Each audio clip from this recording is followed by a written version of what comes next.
तो पिछले क्लास में हम लोग ट्रिग्नोमेट्री का साइड से कैसे करते हैं, एंगल कैसे, वैल्यू लिखना हम लोग सीख गए थे, साइन थीटा कॉस का, इन सब के ऊपर में जितने भी क्वेश्चन थे हम लोग सब कर चुके थे।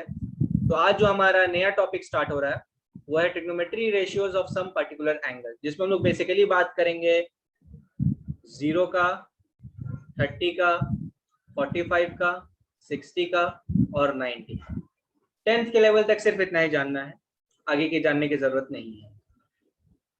हाँ, तो हम लोग अभी यहाँ पर इन सब का पर्टिकुलर वैल्यू जानेंगे।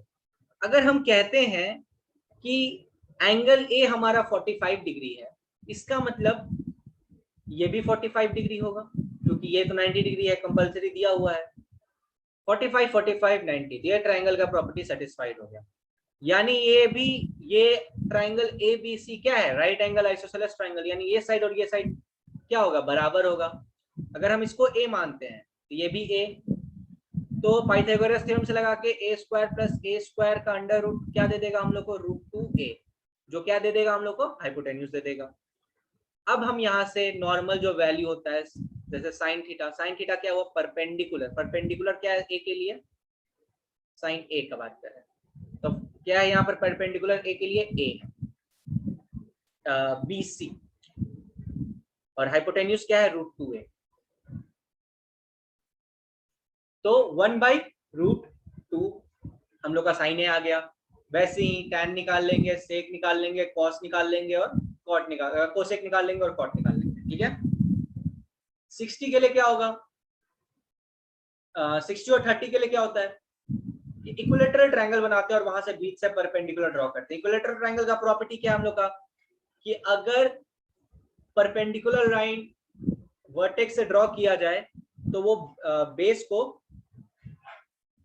कट करता है इक्वल हाफ्स में, मतलब वो मीडियन भी है, अल्टीट्यूड भी है और सरकमफेरेंस भी है, मतलब इक्विलेटरल ट्रायंगल का अल्टीट्यूड मीडियन सब सेम ही होता है।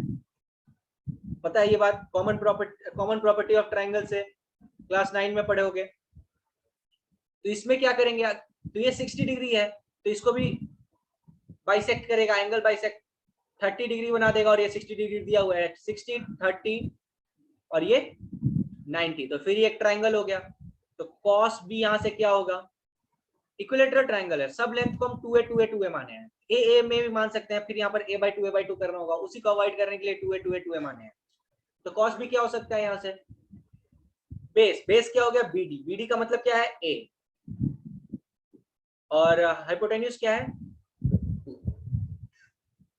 यानी cos 60 का वैल्यू कितना हो गया, 1/2। अगर हम sin 60 निकालें, sin 60 का वैल्यू कितना होगा, तो परपेंडिकुलर क्या है, परपेंडिकुलर कैसे निकालेंगे, सीधे के सीधे फॉर्मूला यूज कर सकते हैं, √3/2 a का, इक्विलेटरल ट्रायंगल का, सीधे हाइट मिल जाएगा हम लोग को। यहाँ पर a क्या होगा, 2a के बराबर होगा, साइड लेंथ के बराबर होता है, तो √3a के बराबर आ गया। तो sin 60 क्या हो गया, √3a/2a, √3/2। अगर हम यहाँ से sin 30 निकालें तो 30 के लिए परपेंडिकुलर क्या हुआ, a, BD और 2a। तो अगर ध्यान दें तो cos 60 किसके बराबर हो गया, 1/2 के, sin 30 किसके बराबर हो गया, 1/2 के। मतलब कि cos 60 और cos 30 दोनों, cos 60 और sin 30 दोनों बराबर है। इसी को कॉम्प्लीमेंट्री कहते हैं, कॉम्प्लीमेंट्री एंगल का प्रॉपर्टी ट्रिग्नोमेट्री फॉलो करता है। इस पे एक चैप्टर है, आगे इस पे डिस्कशन करेंगे। तो ऐसे ही बाकी एंगल भी निकाल लेंगे, सिमिलर फॉर 30 डिग्री। 0 डिग्री का क्या होगा, सिंपल सा बात है, अगर ये मेरा एंगल थीटा है ये, और हम P/H sin theta is equal to P/H है मेरा, और ये हम 0 बोल रहे हैं, इसका मतलब P किसके बराबर, 0 के बराबर। मतलब सिर्फ बेस हो, कोई एंगल ना हो, मतलब थीटा किसके बराबर, 0 के बराबर, कोई एंगल ही नहीं होगा ना, तभी ना, बस कोई परपेंडिकुलर ही नहीं होगा। तो sin 0 इज इक्वल टू 0, वही cos 0 इज इक्वल टू क्या हो जाएगा, 1 हो जाएगा। कैसे होगा देखना है यहाँ फिर से, cos theta B/H, cos theta क्या हो गया b बाई एच, और ये किसके बराबर 1 के बराबर, यानी b is equal to H. b is equal to H कब होगा, जब यहाँ p होगा ही नहीं, और ये h किससे कंसाइड कर जाएगा, b से, मतलब एंगल कितना हो गया दोनों के बीच का, 0, तो cos 0 इज इक्वल टू 1। वैसे ही tan और sec का भी कर लेंगे। कोसेक और कॉट नहीं डिफाइंड है, क्यों नहीं डिफाइंड है, सिंपल सा लॉजिक है इसके बीच का, पीछे का क्या लॉजिक है, इसके पीछे का सिर्फ यही लॉजिक है कि जो कोसेक होता है, कोसेक क्या होता है, 1 बाई साइन थीटा। तो अगर 1 बाई साइन 0 का बात करेंगे तो 1 बाई साइन 0 मतलब 1 बाई 0, और हम बताए थे 1 बाई 0 नॉट डिफाइंड होता है। यही बात समझ में, तो कोसेक और कॉट इसलिए डिफाइंड नहीं होता है। अब यहाँ देखो 0 पे, 30 पे, 45 डिग्री पे, 60 पे, 90 पे सबका वैल्यू है। ध्यान में रखने के लिए कि क्या क्या क्या होता है, सिंपल सा बात है, अगर बस तुमको साइन और कॉस ध्यान में रखोगे तो बाकी सब अपने आप पता चल जाएगा, बाकी सभी ध्यान में रखने का जरूरत नहीं है। साइन का बस ध्यान में रखना, वो भी बाकी सब का भी याद रखने का जरूरत नहीं है। जैसे साइन 0 क्या हो गया 0, 30 क्या हो गया 1/2, 45 क्या हो गया 1/√2, 90 क्या हो गया √3/2, 60 क्या हो गया √3/2, और 90 क्या हो गया 1। तो जब कॉस का बात करेंगे तो जस्ट रिवर्स हो जाएगा, 0 1/2, 1/√2, √3/2 1, तो 0 आ गया यहाँ, 1/2 आ गया यहाँ, 1/√2 यहीं के रही रहा, √3/2 यहाँ चल गया, और 1 चल गया सबसे ऊपर, जस्ट रिवर्स हो गया। tan क्या होता है, sine theta by cos theta, तो उससे हम लोग को वैल्यू सबका पता चल जाता है। कोसेक नहीं डिफाइंड है, कॉट डिफाइंड नहीं है 0 पे, वैसे ही 90 डिग्री पे tan नहीं डिफाइंड है, कैसे, tan थीटा क्या होता है, sine theta by cos theta, तो यहाँ पर 90 डिग्री पे साइन थीटा 1 है और 0 है क्या, तो 1/0, अगेन नॉट डिफाइंड, सिंपल सा लॉजिक है। तो कैसे ध्यान में रखना है, कोई भी एक को लिख लेना है सीक्वेंस में, कॉस का जस्ट अपोजिट होता है, tan का उससे डिवाइड कर करके लिख लेना है, प्रैक्टिस के साथ ये याद हो जाता है। तो कोई भी टेंशन लेने की बात नहीं कि ये बहुत टफ टेबल है, सिर्फ ये तीनों ध्यान में रखने की जरूरत है। अगर याद भी करना है किसी को तो ये तीनों को ही करना है, इसकी जरूरत नहीं है, आप हर बार रिवर्स करके पता कर सकते हैं। अब इस पे हम लोग क्वेश्चंस कर लेंगे। पहला क्वेश्चन क्या कह रहा है, sin 60 into cos 30 minus cos 60 into sine 30। सो टेबल से देखेंगे sin 60 का वैल्यू कितना होता है, √3/2। देखो एक चीज हमेशा ध्यान में रखना, कभी कभी वैल्यू ना किसका किसका आदमी को याद रहता है।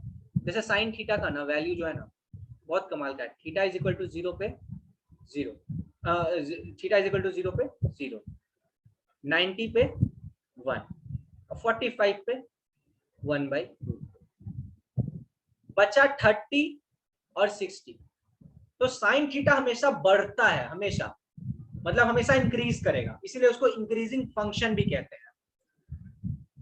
तो दो ही वैल्यू बचा, एक 1/2 बचा और एक √3/2 बचा। इन दोनों में बड़ा कौन है, ये है 0.5, और ये कितना है, √3 का वैल्यू कितना हो गया 1.71, और उसका आधा करेंगे तो कितना बचे देगा हम लोग को 0.85 के अप्रॉक्स, 86 मान लेते हैं, करेक्ट है, हाँ 1.6, हाँ के अप्रॉक्स 85 के अप्रॉक्स, मतलब बड़ा क्या है, ये बड़ा है, तो साइन 60 का वैल्यू हो गया √3/2 और साइन 30 का वैल्यू क्या हो गया 1/2। आई बात समझ में, ऐसे तुम ध्यान में रख सकते हो वैल्यू, और कॉस का जस्ट उल्टा, वो डिक्रीजिंग फंक्शन इसीलिए उसको कहते हैं। आई बात समझ में, तो साइन 60 क्या हो गया √3/2, कॉस 30 क्या हो गया इसी के बराबर होगा √3/2, कॉस 30 और साइन 60 बराबर होता है। सिमिलरली कॉस 60 क्या हो गया फिर से 1/2 और साइन 30 क्या हो गया 1/2, √3 इंटू √3 कितना हो गया 3, 2 इंटू 2 कितना हो गया 4, माइनस 1/4 कितना देगा वैल्यू हम लोग को 4, 3 माइनस 1 कितना दिया 2/4, मतलब 1/2, 1/2 का हमको वैल्यू आया पहला। दूसरा भी सिमिलर टाइप का क्वेश्चन है, इसमें क्या पूछ रहा है tan का, tan 30 कितना होता है, tan भी इंक्रीजिंग फंक्शन है, तो √3 और 1/√3, तो ये 30 डिग्री पे होता है और ये 60 डिग्री पे होता है। बीच में तो 45 पे तो 1 होता है इसका वैल्यू, 0 पे क्या होता है 0 और 90 पे तो डिफाइन ही नहीं है तो लिखने की जरूरत नहीं। तो tan 30 मतलब 1/√3 cosec 60, cosec 60 मतलब 1 sin 60, sin 60 का क्या वैल्यू होता है √3/2, तो 1/√3 मतलब 2/√3, so 2/√3 प्लस tan 60 का वैल्यू कितना हो गया √3 अभी देखा है हम, और sec 60 sec 30 का, तो sec कितना हुआ cos 30, cos 30 का वैल्यू कितना हुआ 1/3√2, तो 2 पर गया तो 2/√3, √3 कैंसिल, तो इसको क्या दे देगा वैल्यू हम लोग का 2/3, इसमें मल्टीप्लाई होके 2/3 प्लस 2 दे देगा, मतलब 3 2 6 मतलब 8/3, इम्प्रॉपर फ्रैक्शन है तो मिक्स फ्रैक्शन में कन्वर्ट कर देंगे, क्या है क्या वैल्यू आ गया 2 √3/3। समझ आया, कुछ भी एक्स्ट्रा करने की जरूरत नहीं है। सिमिलरली अब ये क्वेश्चन है, सिर्फ कैलकुलेशन है इसमें और कुछ भी नहीं है, सिर्फ और सिर्फ कैलकुलेशन।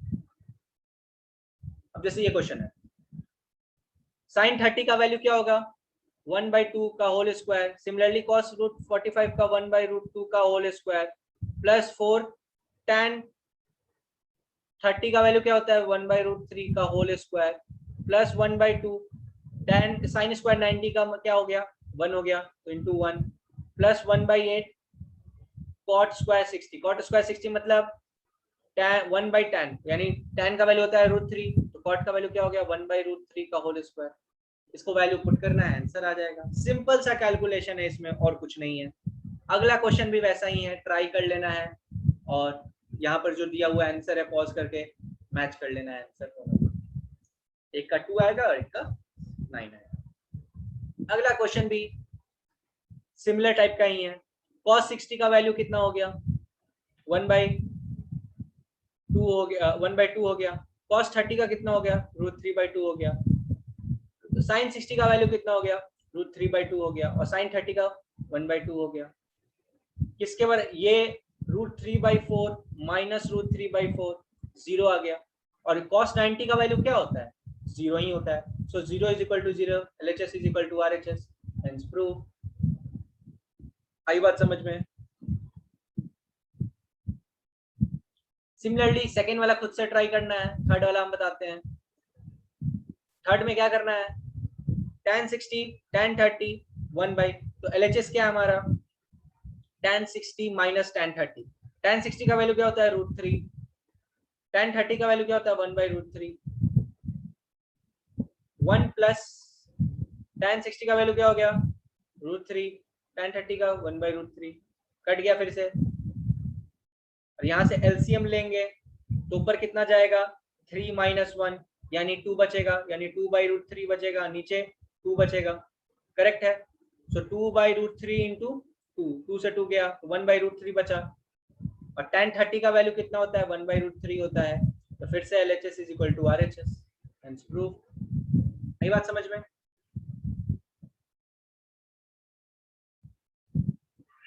अब हमको यहाँ पर sin 2 theta is equal to, देखो ये सब जो फॉर्मूला है ना ये सब बेसिकली 11 का आइडेंटिटी, 11th में आइडेंटिटीज भी होता है कि 11th में हम लोग को याद रखना पड़ता है सवाल बनाने के लिए, पर इस लेवल पे तुमको याद रखने की जरूरत नहीं है। 10th के हिसाब से बार बार बोर्ड के हिसाब से बोल रहे हैं, कुछ भी याद रखने की जरूरत नहीं है, कि तुम्हारे लिए बस 3 ही आइडेंटिटी है जो पहले बता चुके हैं, sin square theta plus cos square theta is equal to 1, sec square theta equals to 1 plus tan square theta, और अगला cosec square theta equals to 1 plus cot square.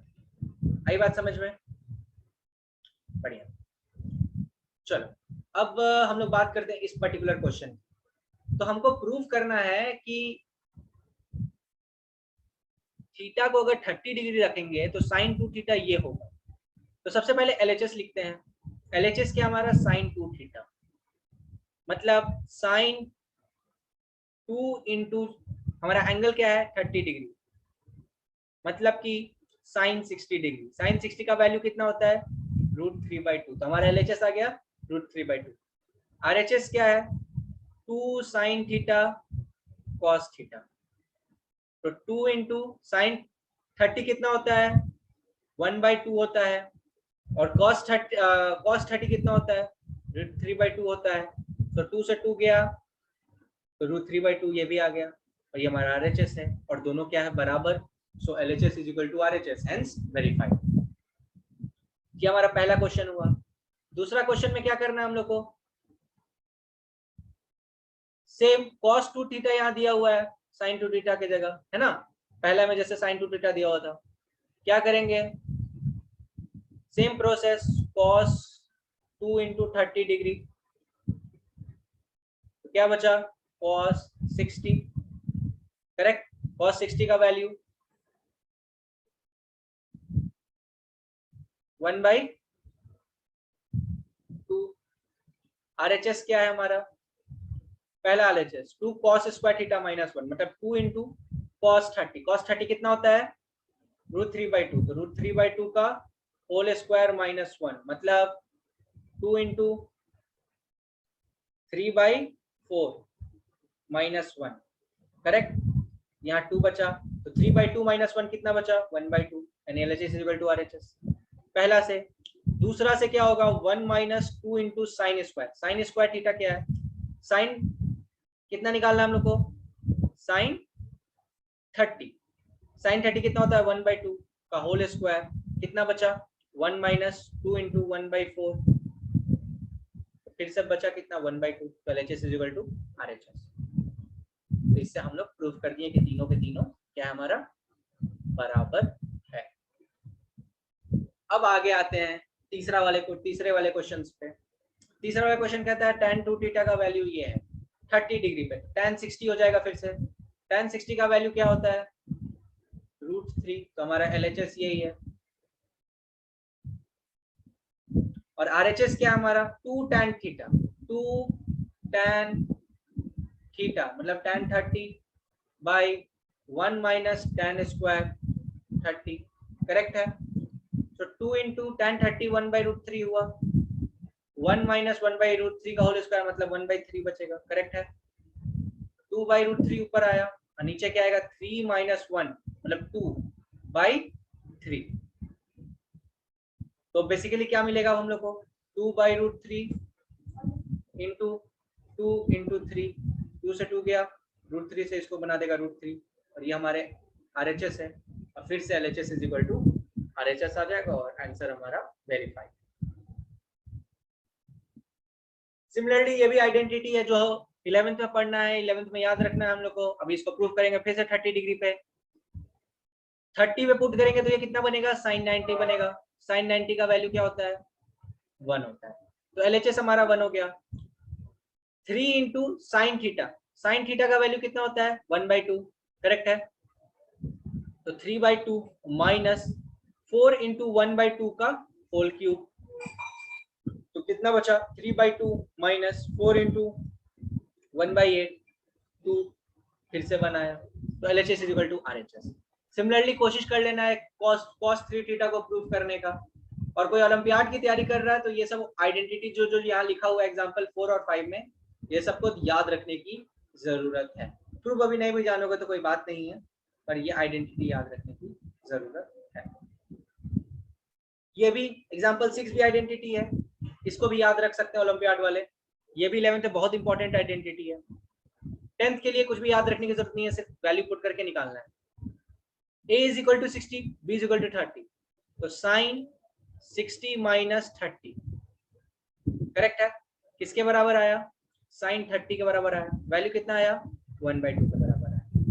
अब जब RHS में जा रहे हैं तो sin a मतलब sin 60 इंटू cos b मतलब cos 30 माइनस cos a मतलब cos 60, sin b मतलब sin 30। अब sin 60 क्या होता है हमारा? √3/2। cos 30 क्या होता है हमारा? √3/2 माइनस cos 60 क्या होता है? 1/2। sin 30 क्या होता है? 1/2। तो क्या बचा फिर से? 3/4 माइनस 1/4, बेसिकली क्या आया? फिर से हमारा वैल्यू 1/2। ये सेम क्वेश्चन है जो अभी हम लोग थोड़ी देर पहले किए थे, सेम क्वेश्चन, अगर ध्यान से अगर कोई देखा होगा तो sin 60 माइनस cos 30 वाला सेम क्वेश्चन। चलो सिमिलरली कहाँ थे हम लोग, क्वेश्चन नंबर, अब एग्जांपल नंबर 7 की बात करें, sin a प्लस बी अगर दिया है 1, यानी 1 कब आता है साइन का वैल्यू, sin 90 पे, यानी a प्लस बी का वैल्यू कितना के बराबर है, 90 के बराबर है, करेक्ट है। cos a माइनस बी दिया है √3/2, √3/2 कब होता है, √3/2 कब होता है वैल्यू, किस एंगल पे, 30 डिग्री पे, तो a माइनस बी का वैल्यू क्या हो गया, 30 डिग्री। अब बस a और b का वैल्यू निकालना है, एक बार ऐड कर देंगे तो क्या बचा, 2a इज इक्वल टू 120, तो a is equal to 60। Similarly b is equal to कितना आ जाएगा, किसी एक में भी पुट कर देंगे तो b इज इक्वल टू आ जाएगा हमारा 30। सो a इज इक्वल टू 60 और b इज इक्वल टू 30। तो इस क्वेश्चन को ऐसे बनाया जा सकता है, मेंशन्ड हो कि a जो ये हमारा a और b है दोनों के दोनों 90 डिग्री से, या a प्लस b जो है हमारा 90 डिग्री के अंदर ही हो, तभी ये हम कर सकते हैं। इस क्वेश्चन में तो नहीं, क्योंकि sine a plus B, sine का वैल्यू 1 सिर्फ 90 पे ही, साइन का वैल्यू सिर्फ 90 पे ही 1 होता है, तो कोई दिक्कत की बात नहीं है। जैसे क्वाड्रेंट रूल की जब बात आएगी तो कोई ओलंपियाड की तैयारी कर रहा है तो उसको बताए थे, जो इधर पॉजिटिव साइन इधर भी पॉजिटिव होता है, ठीक है। इन सबको अभी जानने की जरूरत नहीं है, फिलहाल के हिसाब से साइन a प्लस बी, जो भी क्वेश्चन दिखे सबको जो वैल्यूज तुमको पता है उसी से इक्वेट करके करना है। कोई भी बोर्ड की तैयारी कर रहा है तो ज्यादा कंफ्यूज होने की जरूरत नहीं है। अब जैसे अगला है tan a plus B is equal to √3, a minus B equals to 1/√3। यहाँ लिखा है a प्लस बी 90 से छोटा और 0 से बड़ा, क्यों, क्योंकि tan a plus B at 90 defined ही नहीं है, अगर 90 के बराबर हो नहीं सकता है, और 0 से बड़ा क्यों, क्योंकि हम बार बार बोल रहे हैं हम लोग सिर्फ फर्स्ट क्वाड्रेंट की बात ही कर रहे हैं। तो a प्लस बी अगर √3 है, √3 कब होता है tan a प्लस बी, जब tan 60 के बराबर हो, तो a प्लस बी किसके बराबर, 60 के बराबर, और a माइनस बी किसके बराबर, 1/√3 मतलब 30 के बराबर। फिर से ऐड कर देंगे तो 2a किसके बराबर, 90 के बराबर, तो a किसके बराबर, 45 के बराबर। तो b कैसे निकलेगा, 40, इस इक्वेशन में पुट कर देंगे, 45 माइनस 30, समझ आया। क्वेश्चन 9 में आते हैं, सिमिलर क्वेश्चन है, a प्लस बी का वैल्यू है √3, यानी a प्लस बी फिर से क्या हो जाएगा, किसके बराबर, 60 डिग्री के बराबर। इतना क्वेश्चन है कि क्वेश्चंस प्रैक्टिस करते रहोगे, वैल्यू धीरे धीरे याद हो जाएगा। स्टार्टिंग में देखना पड़ता है वैल्यू, कोई दिक्कत की बात नहीं है, बाद में खुद से याद ऑटोमेटिक होने लगता है। a माइनस बी की वैल्यू क्या हो गई, 1 मतलब 45 डिग्री, ऐड कर देंगे, क्या बचा, 2a इज इक्वल टू कितना, 105, यानी a का वैल्यू कितना हो गया हमारा, 52.5 आधा करने पे। सिमिलरली b का वैल्यू कितना आएगा, 52.5 माइनस 45 जो कि है 7.5। इस इक्वेशन में हम पुट करते हैं, कोई दिक्कत।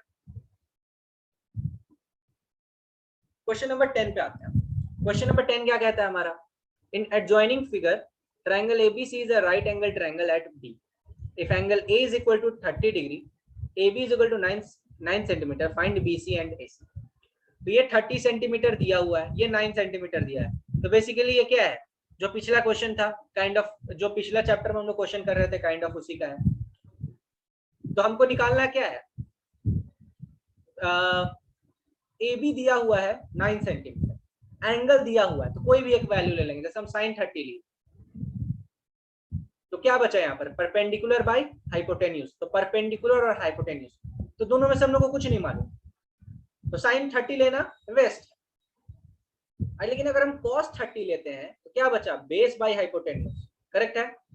cos 30 का बेस क्या है, 9 सेंटीमीटर, हाइपोटेन्यूज h, और cos 30 का वैल्यू कितना होता है, 1/2, सो h कितना हो गया हमारा, 18, तो हाइपोटेन्यूज हमको निकल गया 18, तो AC का वैल्यू मिल गया हमको 18। सिमिलरली अगर हम tan 30 करें तो tan 30 क्या होता है, परपेंडिकुलर बाय बेस। tan 30 का वैल्यू कितना होता है, 1/√3, करेक्ट है। परपेंडिकुलर क्या है यहाँ पर निकालना है हम लोग को, बेस दिया हुआ है, परपेंडिकुलर p लिख देते हैं, बेस दिया हुआ है, बेस कितना दिया हुआ है 9, सो p क्या हो गया 9/√3। इसको ये भी लिख सकते हैं 3 × 3/√3, डिवाइड करेगा क्या आ गया 3 cos 30√3/2 में होता है। हाँ गड़बड़ हो गया ना, एक सेकेंड इसको ठीक कर ले। cos 30 होता है √3/2, sin 30 होता है 1/2। हाँ तो h क्या हो गया 2 × 9/√3। फिर से 9 को लिख सकते हैं हम लोग क्या 3 × 3, एक बार गया क्या बचा 3 × √3 × 2, h इज इक्वल टू मतलब 6 × √3। अब हम लोग क्वेश्चन नंबर 11 करेंगे। 11 भी सेम टाइप का क्वेश्चन है। क्या दे रहा है इसमें कि ट्रायंगल एबीसी दिया हुआ है, एंगल बी पे क्या है 90 डिग्री, और ए बी क्या है 3 सेंटीमीटर, एंड ए सी क्या है 6 सेंटीमीटर।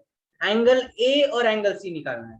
बस थोड़ा सा अलग है। क्या इसमें अलग है कि पिछले वाले में हम लोग को एंगल दिया हुआ था और साइड पूछ रहा था, और इसमें क्या है कि हमारा साइड दिया हुआ है और एंगल पूछना है, एंगल पूछ रहा है।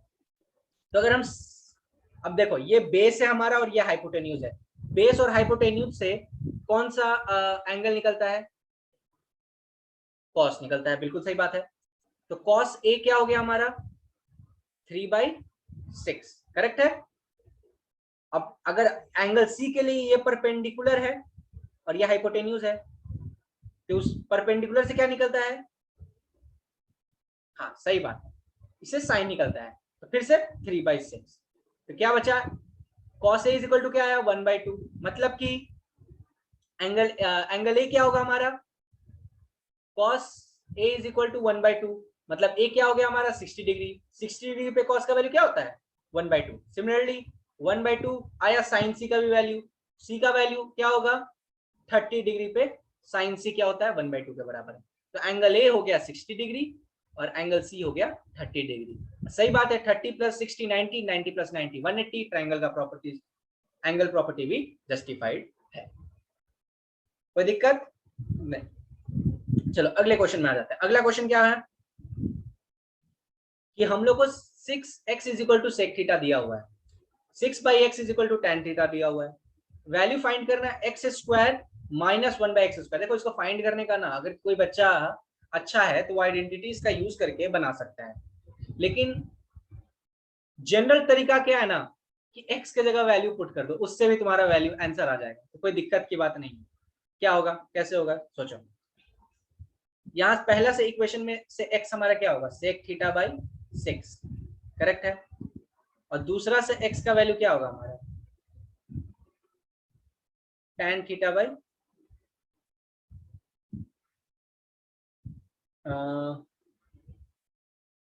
सॉरी दूसरा से क्या होगा 6/tan θ। अब बेसिकली क्या करना है हम लोग को थीटा से एलिमिनेट होना है, करेक्ट है, यही करना है ना, थीटा से क्या करना है एलिमिनेट करना है। अगर पता होगा तुम लोग को कि sec² थीटा क्या होता है 1 + tan² थीटा होता है, तो मतलब अगर sec² थीटा - tan² थीटा क्या होगा 1 के बराबर होगा, कोई दिक्कत की बात नहीं है। हम क्यों ये आइडेंटिटी यूज करने की बात करें, क्योंकि यहाँ पर sec थीटा और tan थीटा दोनों यूज किया है। आई बात समझ में, बढ़िया। तो sec थीटा बाई 6 आया और 6/tan थीटा आया। अब देखो सीधे सीधे एक तरीका होता है यहाँ पर पुट करने का, क्या क्या तरीका होता है ना कि हमको चाहिए क्या ऊपर में, हमको क्या चाहिए sec² थीटा - tan² थीटा चाहिए। तो अगर ये वाले x में हम पुट कर दें ये वाले x को sec θ/6 को, और ये वाले में पुट कर दें इसको, तो हमारा वैल्यू क्या आ जाएगा देखो तो एक बार, देखो दो मेथड बताएंगे इस क्वेश्चन को सॉल्व करने का। sec² θ/36, करेक्ट है, और नीचे से फिर से 36 आएगा और ये tan स्क्वायर थीटा ऊपर चल जाएगा, तो tan स्क्वायर थीटा करेक्ट। अब 36 बाहर आ जाएगा,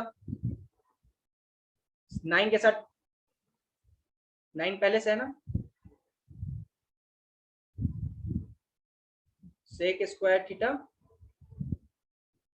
माइनस tan स्क्वायर थीटा, ये किसके बराबर है, 1 के बराबर है।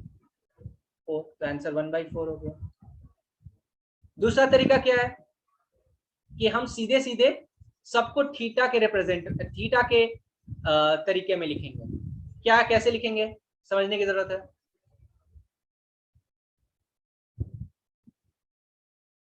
पहले वाली इक्वेशन से 6x इज इक्वल टू क्या आया हमारा, सेक थीटा के बराबर, करेक्ट है,